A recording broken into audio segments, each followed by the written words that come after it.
नमस्ते दोस्तों, आपका फिर से स्वागत है हमारे चैनल हैंग द टैंक में। दोस्तों, हम लोगों ने लास्ट वीडियो में देखा था कि हम टेबल के अंदर रिकॉर्ड कैसे इंसर्ट कर सकते हैं और फिर वापस सिलेक्ट क्वेरी से उसको कैसे डिस्प्ले कर सकते हैं। आज हम सिलेक्ट क्वेरी के बारे में और थोड़ा सा जानेंगे। तो सबसे पहले है सिंपल कैलकुलेशन। सिलेक्ट क्वेरी के हेल्प से हम कैलकुलेशन भी कर सकते हैं, प्लस माइनस मल्टीप्लाई डिवाइड ये सब भी कर सकते हैं। तो उसके लिए हमें टेबल बनाने की ज़रूरत नहीं है, हम डायरेक्ट MySQL के अंदर हम डायरेक्ट लिख सकते हैं सिलेक्ट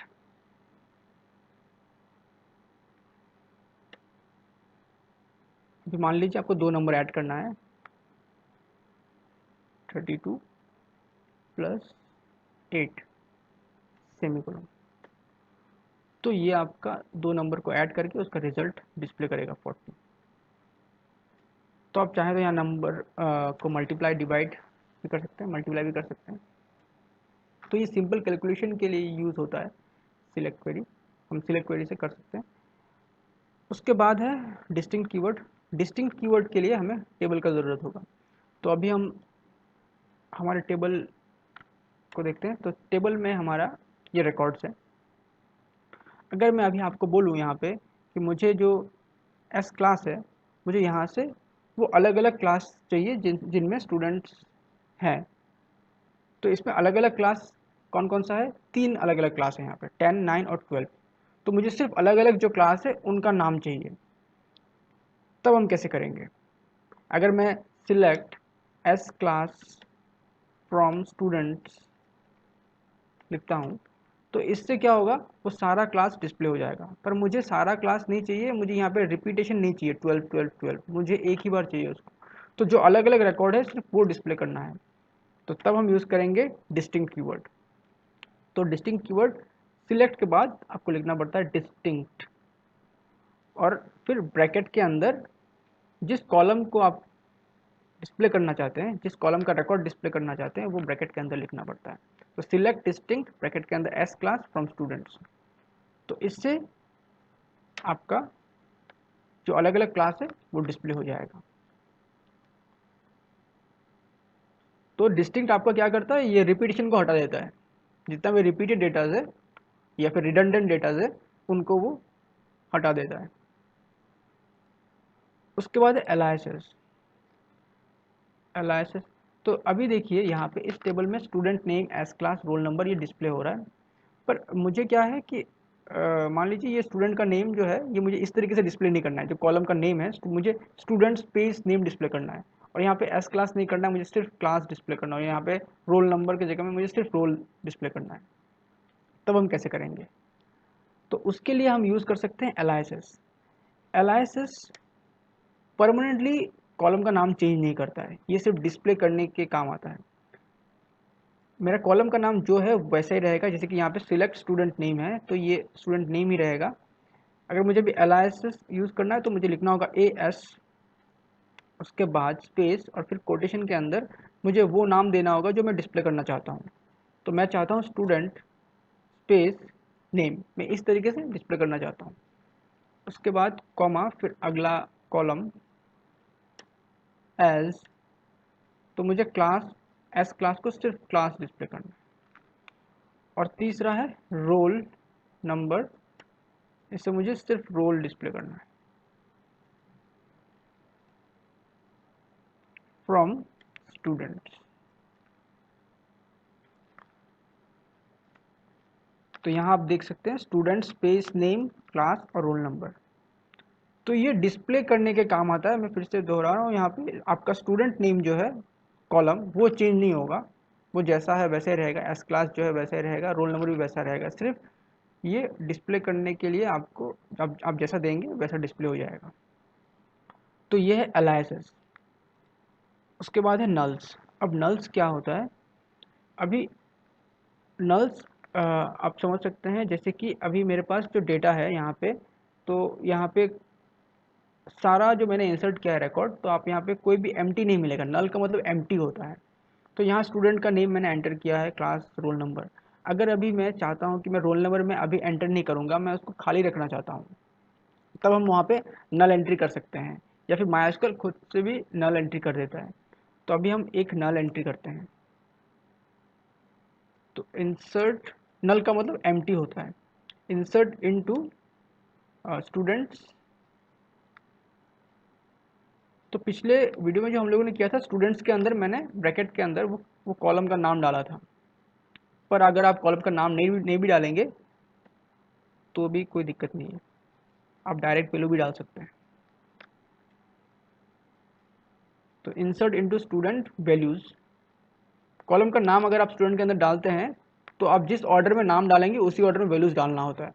पर अगर आप नहीं डालेंगे तो जिस तरीके से हम लोगों ने टेबल बनाया था, तो पहला स्टूडेंट नेम है, फिर एस क्लास है, फिर रोल नंबर है, तो इसी ऑर्डर में डालना होगा आपको। तो यहाँ पे हम उसी ऑर्डर में डालते हैं। पहले स्टूडेंट का नेम है, तो स्टूडेंट का नेम हम कुछ डालते हैं यहाँ पे।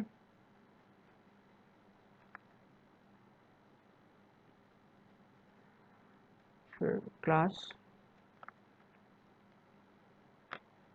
और जो रोल नंबर है इसको हम नल रखेंगे, एम्प्टी।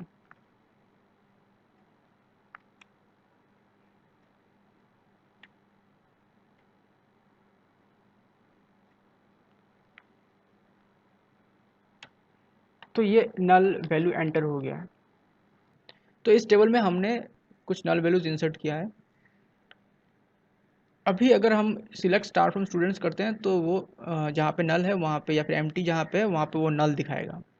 लेकिन अगर आप चाहते हैं कि ये नल ना दिखाए, कुछ और दिखाए, मान लीजिए इन स्टूडेंट्स का एडमिशन हुआ है लेकिन इनको रोल नंबर अभी असाइन नहीं हुआ है, तो अगर हम नल के जगह में नॉट असाइन दिखाना चाहते हैं, रिप्लेस करना चाहते हैं इसको, तब हम कैसे करेंगे? तो ये करने के लिए हम यूज़ कर सकते हैं इफ़ नल फंक्शन। तो इफ़ नल फंक्शन अभी हम यूज़ करेंगे। तो पहले कॉलम का नाम स्टूडेंट नेम, फिर दूसरा है एस क्लास, और अब हम यूज़ करेंगे इफ़ नल फंक्शन। तो इफ़ नल फंक्शन लिखने के बाद ब्रैकेट, और इसके अंदर हमें लिखना होगा उस कॉलम का नाम जिसका नल को हम रिप्लेस करना चाहते हैं। तो हमारा कॉलम का नाम यहाँ है रोल नंबर, कॉमा, और सेकंड पैरामीटर होगा हम इस नल के जगह में क्या दिखाना चाहते हैं। तो हम यहाँ चाहते हैं कि नॉट असाइंड दिखे।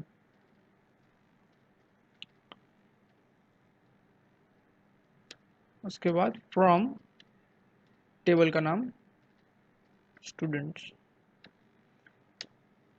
तो यहाँ देखिए ये कॉलम का नाम इफ़ नल दिखा रहा है और यहाँ पे नॉट असाइंड आ गया है। तो अभी सब कुछ ठीक है, पर यहाँ पे हम चाहते हैं कि इफ़ नल ऐसा नहीं दिखना चाहिए। कॉलम का नाम दिखना चाहिए रोल नंबर।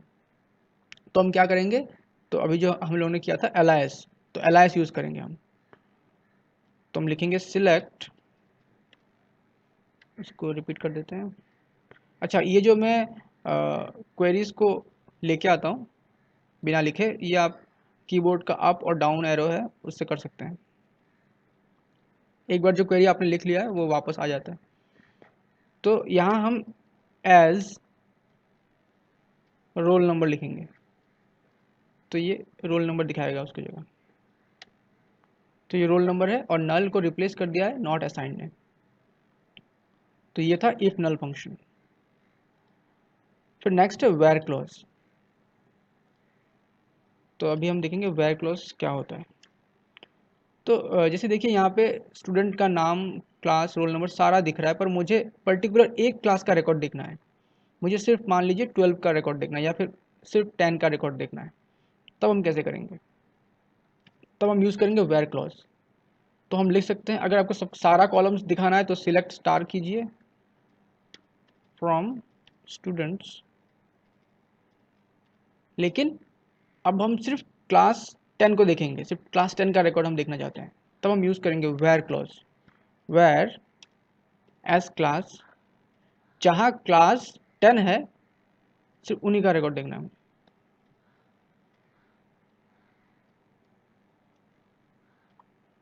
सेमीकोलन। तो इससे क्या होगा, ये फिल्टर हो जाएगा डेटा। तो सिर्फ क्लास 10 का रिकॉर्ड दिखा रहा है अभी। अगर हम यहाँ पे क्लास 9 लिखेंगे तो सिर्फ 9 का दिखेगा। तो ये करता है वेयर क्लॉज। नेक्स्ट है रिलेशनल।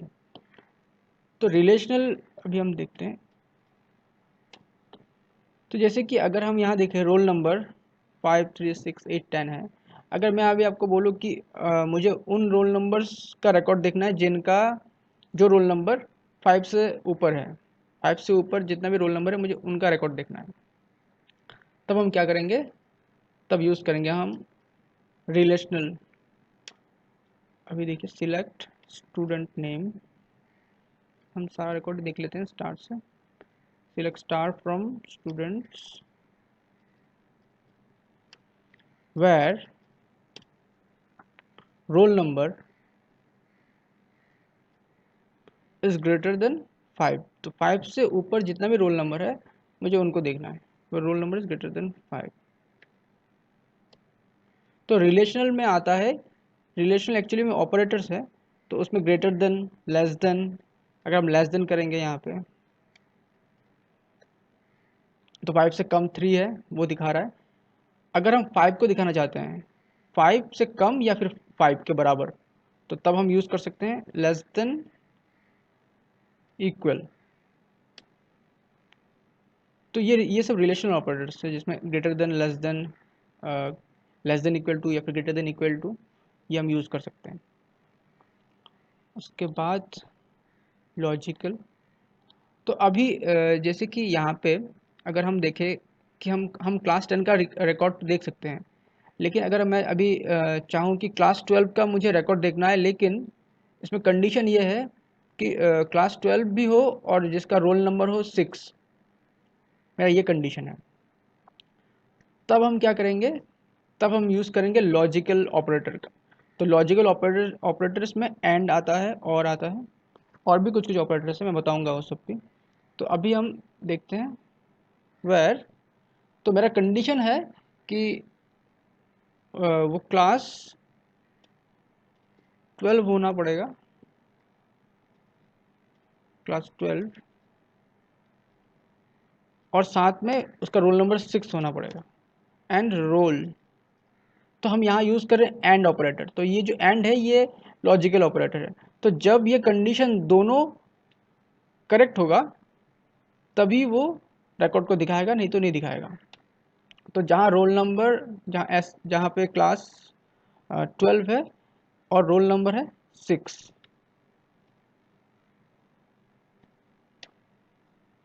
तो ये पर्टिकुलर उसी रिकॉर्ड को दिखाएगा।